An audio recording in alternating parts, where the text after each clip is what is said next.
வணக்கம் சத்குரு. நீங்கள் வாக்கு சுத்தி என்ற தன்மையானது வெறும் உண்மை மட்டும் பேசுறதல்ல, ஒரு ரம்யமான அற்புதமான சத்தத்தை உச்சரிப்பது, நமக்கு நன்மை கொடுக்கக்கூடியது என்று சொல்லியிருக்கின்றீர்கள்.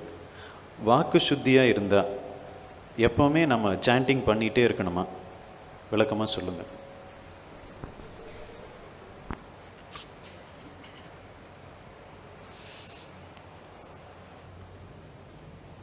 Speech is a special gift to a human being. In terms of the complexity of what a human being can utter, no other creature can do this. Well, an elephant can trumpet louder than us. It can have you paralyzed. If it comes and trumpets anywhere near you, it'll have you paralyzed just with sheer sound. A lion can roar, birds can do so many things. But no creature is capable of coming out with the complexity with which we can utter. The languages were consciously created so that simple utterance of the language will purify the system. Sanskrit language was created like this. So most of us probably are speaking in English language most of the time. Of all the… not necessarily of all the languages, compared to the Indian languages, the vernacular languages, or compared to Spanish or Latin or even Chinese or whatever, English language has the minimum range of sounds, very minimum. This is why, right from your birth, if you're speaking only English language, you find it so difficult to utter some other mantra or some other language, because you're using a very minimum range of expression. So the more minimalistic the range of sounds that you utter happens, the less vak shuddhi you have. So now you have to fix it by a certain active awareness and volition. One is the sound, another is the intention of the sound. You can say "Hey" out of great love, or you can say "Hey" out of something else. Now, both of them will not produce the same impact on the system, because the volition of the action is the important or the major part of the karmic process is in the volition, not in the action. Similarly, major part of the karma is in the volition, not in the sound. But if the sounds were scientifically structured, as in the mantras and in Sanskrit language, then even without much awareness, if you utter, still you would benefit, simply because of the nature of the arrangement of sounds. But now we are speaking languages which are no more made like that. So it is best to handle it with intention. I think many times I have told you about this lady who came out of a concentration camp during the World War II, and she took a vow, you know.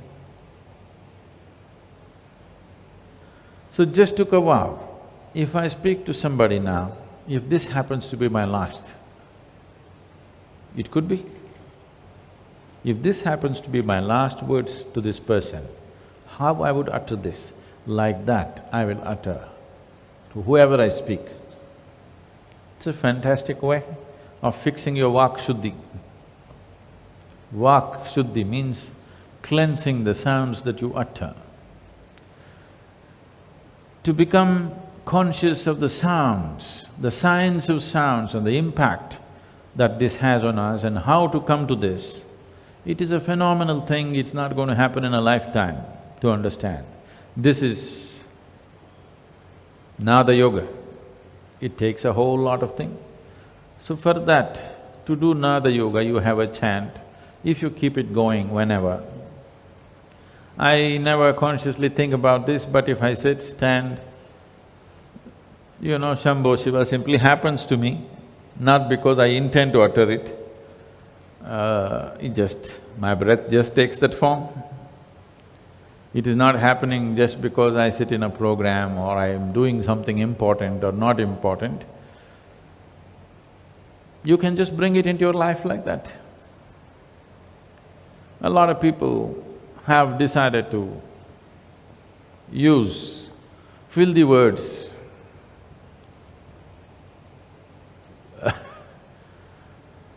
in their conversations, or these days particularly I'm seeing the youth in United States trying to form a whole sentence with just one word,